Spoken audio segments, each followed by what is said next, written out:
Tonight, the aftermath of severe weather. Dark storm clouds rolling across northeast Ohio this evening, bringing lightning, thunder, heavy rain and winds. And some homeowners found themselves with some major cleaning up to do.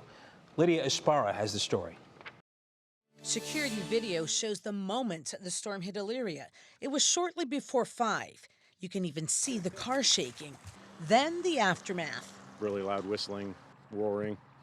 Saw the trees, branches flying across. And landed on this home on Timber Lane. The debris field so massive it took nearly a dozen people to clean it up.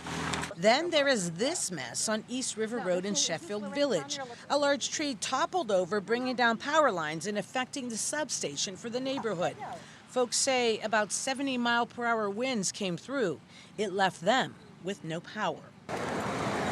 Also without power, this home on Poplar Road. This tree fortunately hit the patio, but left the fence electrified with live wires close by.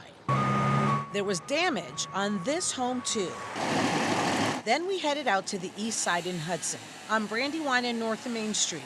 Fire crews worked to rid the busy intersection of large branches. Back on the west side in Elyria. And then the one over there, you can see where it's broken off, then it fell on a house.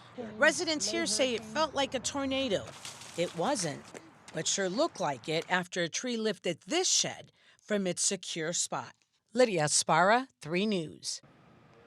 And thousands of people remain in the dark tonight because of those storms.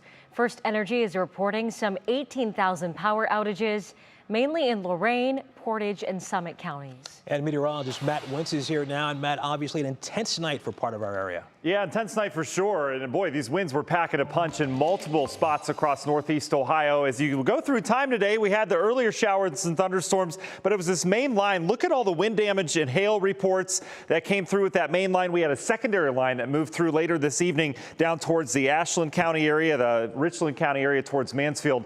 Picked up quite a bit of action as well. But in terms of reports, this is what Lydia was talking about over in Sheffield. They had the tree down in a house in Sheffield. Lorain had some damage as well. That same storm rotated off towards the east, and that's what caused the problems in Hudson, where they had numerous trees and power lines down. Multiple trees snapped in the Twinsburg area. Even Peninsula picked up some damage with that. It advanced east. Shalersville picked up anywhere from 70 to 75-mile-per-hour winds. Trees down there. We certainly had a rough go of it as that transitioned through Portage County. And then other counties that saw some damage. Stark County near East Canton had some trees down. Massillon, and then Shelby with the storm later on this evening produced some power pole damage as it knocked down power poles. Incredible winds from some of these storms. They're long gone, but we're still dealing with some leftover storms down to the south. None of this is severe, thankfully, but heavy rain, gusty winds moving into Carrollton. More rain down towards the south, just a smattering of showers off towards the north.